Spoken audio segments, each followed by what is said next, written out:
Friends, இன்னைக்கு நம்ம சேனல்ல ஒரு யூஸ்ஃபுல்லான வீடியோ பத்தி பார்க்கலாம். இன்னைக்கு நம்மளோட சேனல்ல பார்க்க போற வீடியோஸ் என்ன அப்படின்னு பாத்தீங்கன்னா, கனரா பேங்க்ல வந்துட்டு இப்போ நீங்க வந்து நியூவா ஒரு ஏடிஎம் கார்டு வந்து வாங்கிருக்கீங்க அப்படின்னா, அந்த ஏடிஎம் கார்டுக்கான பின் நம்பரை வந்துட்டு நீங்க தான் வந்து ஜென்ரேட் பண்ண வேண்டியிருக்கும். அந்த ஏடிஎம் கார்டுக்கான பின் நம்பரை வந்து ஏடிஎம் மிஷின்ல வந்து எப்படி நம்ம வந்து செட் பண்றது அப்படிங்கிற ஃபுல் டீட்டெயிலை பத்தி ஒரு டெமோவா தான் இந்த வீடியோல பார்க்க போறோம். நீங்க இது மாதிரியான யூஸ்ஃபுல்லான வீடியோவை கண்டினியூஸா பார்க்கணும் அப்படின்னு நினைச்சீங்கன்னா மறக்காம நம்மளோட சேனலுக்கு சப்ஸ்கிரைப் பண்ணிக்கோங்க. இதுக்கு முன்னாடி வந்து பாத்தீங்க அப்படின்னா Indian bank, Indian Overseas bank, SBI bank ATM கார்டுக்கான பின் நம்பரை வந்துட்டு எப்படி ஏடிஎம் மிஷின்ல வந்து ஜென்ரேட் பண்றது அப்படிங்கிற வீடியோ வந்து அப்லோட் பண்ணியிருக்கேன்.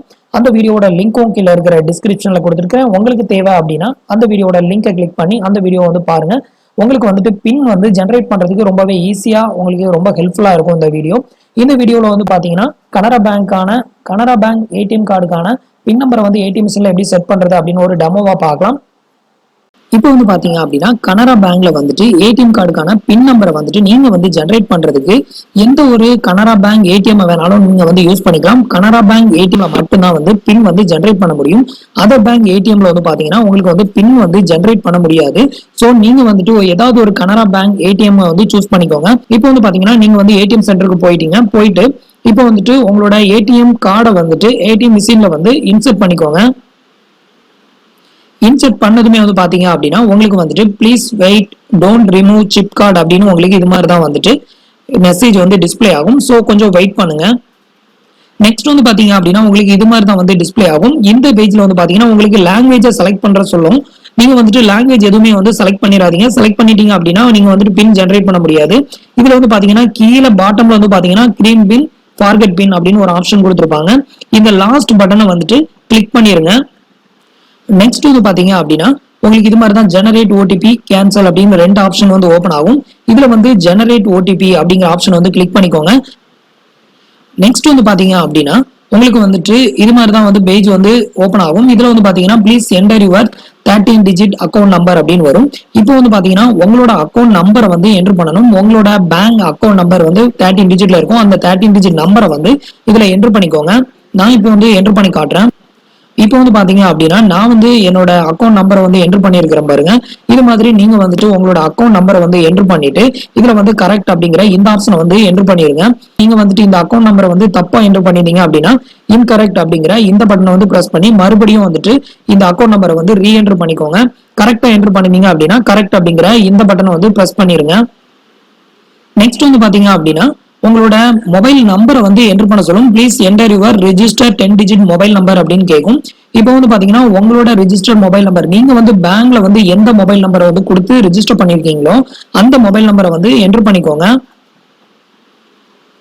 இப்போ எக்ஸாம்பிளுக்கு வந்து பாத்தீங்க அப்படின்னா நான் வந்து என்னோட மொபைல் நம்பர் வந்து என்டர் பண்ணியிருக்கிறேன். நான் வந்து மொபைல் நம்பரை வந்து மறைக்கணும் அப்படிங்கறதுக்காக இதுல எக்ஸ்எக்ஸ்னு போட்டிருக்கேன். பட் உங்களுக்கு வந்து பாத்தீங்கன்னா இதுல நீங்க மொபைல் நம்பரை என்டர் பண்ணும்போது உங்களோட 10 டிஜிட் மொபைல் நம்பர் வந்து இதுல டிஸ்பிளே ஆகும். உங்களோட மொபைல் நம்பரை வந்து கரெக்டா வந்து செக் பண்ணிக்கோங்க. நீங்க வந்து தப்பா என்டர் பண்ணிட்டீங்க அப்படின்னா இன்கரெக்ட் அப்படிங்கிற இந்த பட்டனை பிரஸ் பண்ணி மறுபடியும் வந்து ரீஎன்டர் பண்ணிக்கோங்க. கரெக்டா என்டர் பண்ணிட்டீங்க அப்படின்னா இதுல கரெக்ட் அப்படின்னு கொடுத்துருக்காங்க பாருங்க. இந்த பட்டனை வந்து பிரஸ் பண்ணிருங்க. நெக்ஸ்ட் வந்து பாத்தீங்க அப்படின்னா please enter OTP received on your register mobile number அப்படின்னு வந்துட்டு உங்களுக்கு டிஸ்பிளே ஆகும். இப்போ வந்து பாத்தீங்கன்னா உங்களோட ரெஜிஸ்டர்ட் மொபைல் நம்பருக்கு வந்து ஒரு ஓடிபி வந்து சென்ட் பண்ணிருப்பாங்க. இப்போ நான் உங்களுக்கு சைட்ல நான் டிஸ்பிளே பண்ற பாருங்க. இப்போ எனக்கு வந்து பாத்தீங்கன்னா இது மாதிரி ஓடிபி வந்து சென்ட் பண்ணியிருந்தாங்க. இதுல வந்து பாத்தீங்கன்னா உங்களோட டெபிட் கார்டோட லாஸ்ட் 6 டிஜிட் நம்பர் வந்து இதுல டிஸ்பிளே ஆகும். பிளஸ் ஓடிபி அப்படின்னு போட்டு இதுல வந்து பாத்தீங்கன்னா இன்னொரு 6 டிஜிட் நம்பர் வந்து டிஸ்பிளே ஆகும். இந்த ஓடிபி நம்பரை வந்து நீங்க வந்து இதுல என்டர் பண்ணிக்கணும். ஸோ இப்போ வந்துட்டு இந்த ஓடிபி நம்பரை வந்துட்டு என்டர் பண்ணிக்கோங்க. இப்போ வந்து பாத்தீங்க அப்படின்னா இதுல கொடுத்திருக்கிற இந்த ஓடிபி நம்பரை வந்து நான் வந்து என்டர் பண்ணியிருக்கிறேன். இது மாதிரி நீங்க வந்து கரெக்டா அந்த ஓடிபி நம்பரை வந்து என்டர் பண்ணிக்கோங்க. என்டர் பண்ணிட்டு இதுல கரெக்ட் அப்படிங்கிற இந்த பட்டனை வந்து பிரஸ் பண்ணிருங்க. நெக்ஸ்ட் வந்து பாத்தீங்க அப்படின்னா ப்ளீஸ் என்டர் யுவர் நியூ பின் அப்படின்னு வரும். அதாவது நீங்க அந்த ஓடிபி நம்பரை வந்து என்டர் பண்ண உடனே வந்துட்டு உங்களுக்கு ப்ளீஸ் என்டர் யுவர் நியூ பின் அப்படின்னு கேட்கும். இப்போ வந்துட்டு உங்களோட ஏடிஎம் கார்டுக்கு நீங்க எந்த 4 டிஜிட் நம்பரை வந்து என்டர் பண்ண விரும்புறீங்களோ அந்த 4 டிஜிட் நம்பரை வந்து இந்த கீபோர்டை யூஸ் பண்ணி நீங்க வந்து டைப் பண்ணணும். ஸோ இப்போ வந்துட்டு நீங்க ஏற்கனவே பழைய ஏடிஎம் கார்டுக்கு எந்த பின் நம்பர் வந்து செட் பண்ணினீங்களோ அதே பின் நம்பர் வந்து மறுபடியும் நீங்க வந்து செட் பண்ணணும் அப்படின்னு நிறைய பேர் வந்து கேட்டிருந்தாங்க. ஸோ நீங்க அதே நம்பரை வந்து திருப்பியும் நீங்க செட் பண்ணணும் அப்படின்னா செட் பண்ணிக்கலாம். ஸோ இப்போ வந்துட்டு உங்களோட பின் நம்பரை வந்துட்டு என்டர் பண்ணிக்கோங்க. இப்போ வந்து பாத்தீங்கன்னா நான் வந்து என்னோட பின் நம்பர் வந்து என்டர் பண்ணிருக்கேன். பின் நம்பர் என்டர் பண்ணிட்டு நீங்க எந்த ஒரு பட்டனையும் பிரஸ் பண்ணாதான். ஸோ கொஞ்சம் வெயிட் பண்ணுங்க. நெக்ஸ்ட் வந்து பாத்தீங்க அப்படின்னா ப்ளீஸ் ரீஎன்டர் யுவர் பின் அப்படின்னு வரும். நீங்க ஒரு டைம் பின் நம்பரை என்டர் பண்ணிட்டு கொஞ்சம் வெயிட் பண்ணீங்க அப்படின்னா மிஷின் லோட் ஆகி அந்த பின் நம்பரை வந்து உங்களுக்கு செக் பண்ணிட்டு நெக்ஸ்ட் வந்து பாத்தீங்கன்னா please reenter your pin number அப்படின்னு கேட்கும். இப்போ வந்து பாத்தீங்கன்னா இதுக்கு முன்னாடி நீங்க என்டர் பண்ண அதே 4 டிஜிட் பின் நம்பரை வந்து மறுபடியும் வந்து ரீஎன்டர் பண்ணிக்கோங்க. இப்போ வந்து பாத்தீங்கன்னா மறுபடியும் நான் வந்து அதே 4 டிஜிட் பின்னை வந்து என்டர் பண்ணியிருக்கேன். இது மாதிரி நீங்க வந்து என்டர் பண்ணிக்கோங்க. இப்போ வந்து பாத்தீங்க அப்படின்னா your ATM pin set successful அப்படின்னு உங்களுக்கு இது மாதிரி வந்து டிஸ்பிளே ஆகும். நெக்ஸ்ட் வந்து பாத்தீங்கன்னா ஒரு ரெசிப்டும் வந்து உங்களுக்கு மிஷின்ல இருந்து ஜென்ரேட் ஆகும். ஸோ இதோட வந்து பாத்தீங்க அப்படின்னா உங்களுக்கு உங்களோட ஏடிஎம் கார்டுக்கான பின் நம்பர் வந்து நம்ம வந்து செட் பண்ணியாச்சு அப்படிங்கறத வந்துட்டு தெரிஞ்சுக்கலாம்.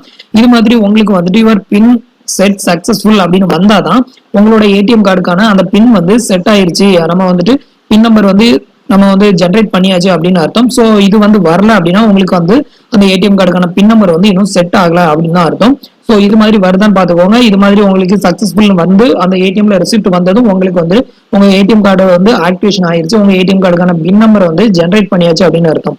இவ்வளவுதான் வந்து பாத்தீங்க அப்படின்னா கனரா பேங்கோட ஏடிஎம் கார்டுக்கான பின் நம்பரை வந்து ஜென்ரேட் பண்றது. நெக்ஸ்ட் வந்து பாத்தீங்கன்னா கனரா பேங்க்ல வந்து உங்களுக்கு ஏடிஎம் கார்டுக்கான பின் நம்பர் மறந்து போச்சு அப்படின்னாலும் இதே ப்ரொசீஜர் தான். உங்களுக்கு வந்து இதே ப்ரொசீஜரை ஃபாலோ பண்ணி மறுபடியும் நீங்க வந்துட்டு பண்ணீங்க அப்படின்னா உங்க ஏடிஎம் கார்டுக்கான பின் நம்பரை வந்து ரீசெட் பண்ணிக்கலாம். அதுக்கு வந்து பாத்தீங்கன்னா உங்களுக்கு அமௌண்ட் வந்து சார்ஜபிள் பண்ணுவாங்க. அதுலயே உங்களுக்கு டிஸ்பிளே பண்ணுவாங்க எவ்வளவு அமௌண்ட் வந்து சார்ஜ் பண்றோம் அப்படிங்கிற அமௌண்ட்டையும் வந்து டிஸ்பிளே பண்ணுவாங்க. அந்த அமௌண்ட் வந்து உங்களோட பேங்க் அக்கௌண்ட்ல இருந்து டெபிட் பண்ணிக்குவாங்க. நீங்க வந்துட்டு ஈஸியாவே பின் நம்பரை வந்து சேஞ்சும் பண்ணிக்க முடியும். ஃப்ரெண்ட்ஸ், இந்த வீடியோ உங்களுக்கு ரொம்பவே யூஸ்ஃபுல்லா இருக்கும் அப்படின்னு நம்புறேன். நம்மளோட வீடியோஸ் பிடிச்சிருந்ததுன்னா லைக் பண்ணுங்க, ஷேர் பண்ணுங்க, கமெண்ட் பண்ணுங்க. நம்மளோட வீடியோஸ்ல ஏதாவது டவுட்ஸ் இருந்ததுன்னா கீழே இருக்கிற கமெண்ட் பாக்ஸ்ல சொல்லுங்க. தேங்க்ஸ் ஃபார் வாட்சிங்.